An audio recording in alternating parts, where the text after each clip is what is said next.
दतमायाव PMAYG बिथांखिनि न'नि sanction लेटारखौ जायगानि MLA रबिराम नार्जारिया राननानै होयो।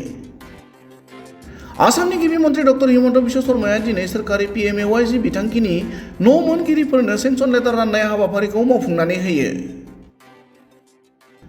गिबि मन्थ्रिया बेखेवनानै होनायनि उनाव हादरसानि मोनफ्रोमबो बिधानसभा बियाबनि सिङाव PMAYG बिथांखिनि न' मोनगिरिफोरनो सेंसन लेटार राननाय हाबाफारिया जालाङो।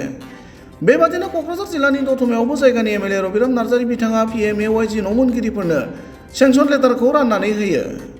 निखावरि नखरनि PMAYG न' मोनगिरिफोरनो सेंसन लेटार राननाय दिनैनि बे हाबाफारियाव MLA रबिराम नार्जारिजों लोगोसे BTCनि EM सजल कुमार सिंह, MCLA प्रकाश बसुमतारी आरो दतमा ब्लकनि मावख'गिरिफोरा बाहागो लादोंमोन।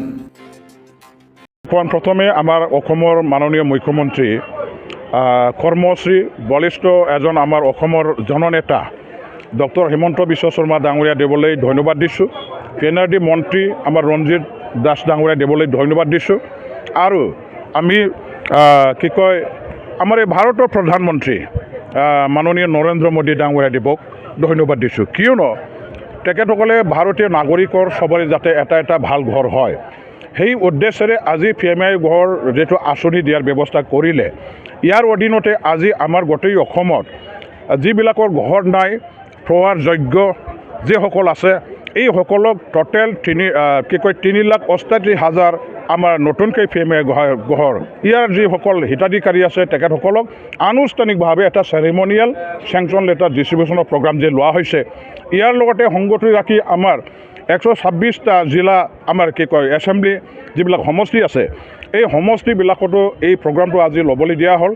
আজি ইয়াত দতমা খণ্ড উন্নয়নৰ যেটো কাৰ্যালয় এই কাৰ্যালয়ত আমাৰ 2 নম্বৰ দতমা সমষ্টি MLA সমষ্টি যেটো আছে ইয়াৰ অধীনস্থ যিবিলাক হিতাধিকাৰী আছে টোটেল 1,800 মানে 33টা এই হিতাধিকাৰীসকলক আজি ফৰ্মেলি চেংচন লেটাৰখন বিলাই দিয়া হ'ল।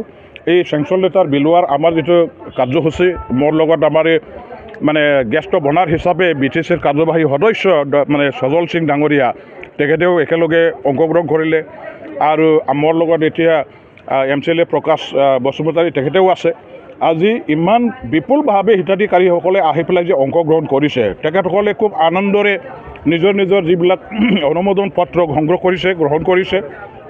আমি তেখেতসকলক ধন্যবাদ দিছোঁ, শুভেচ্ছা দিছোঁ আৰু চৰকাৰক মই আহ্বান কৰিছোঁ যিসকলে এতিয়া আকৌ পাবলৈ বাকী আছে তেখেতসকলকো সোনকালে দিয়াৰ ব্যৱস্থা কৰিব লাগে। আৰু যিসকলৰ নাম যোৱা ছাৰ্ভে কৰা সময়ত বাদ পৰি গৈছিলে কিবা কাৰণত তেখেতসকলৰ নাম হয়তো মানে কাটা গৈছিলে এইসকলক আকৌ দিয়াৰ ব্যৱস্থা কৰিবৰ কাৰণে যিটো ছাৰ্ভে ৱাৰ্ক কৰা হৈছে সেই ছাৰ্ভে ৱাৰ্কটো খুব নিকাভাৱে খুব নিৰপেক্ষভাৱে যাতে কৰা হয় ইয়াৰ গোটেইখিনি ব্যৱস্থা যাতে সুচল হয় ট্ৰেন্সপাৰেণ্ট হয় ইয়াৰ ব্যৱস্থাটো অসম চৰকাৰে যেনেকৈ কৰিবলৈ লৈছে সঁচাকৈ সেইটো এটা প্ৰশংসনীয় বিষয়।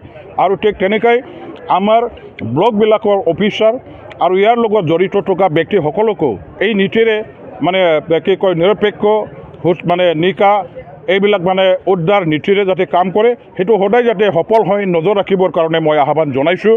আৰু মই আশা ৰাখিছোঁ নিশ্চয় আমাৰ এই অভিযান সফল হ'ব আৰু অসম চৰকাৰৰ কৃপাত হাজাৰ হাজাৰ লাখ লাখ মানুহবিলাকে আকৌ নতুনকৈ ঘৰ পাবলৈ সক্ষম হ'ব।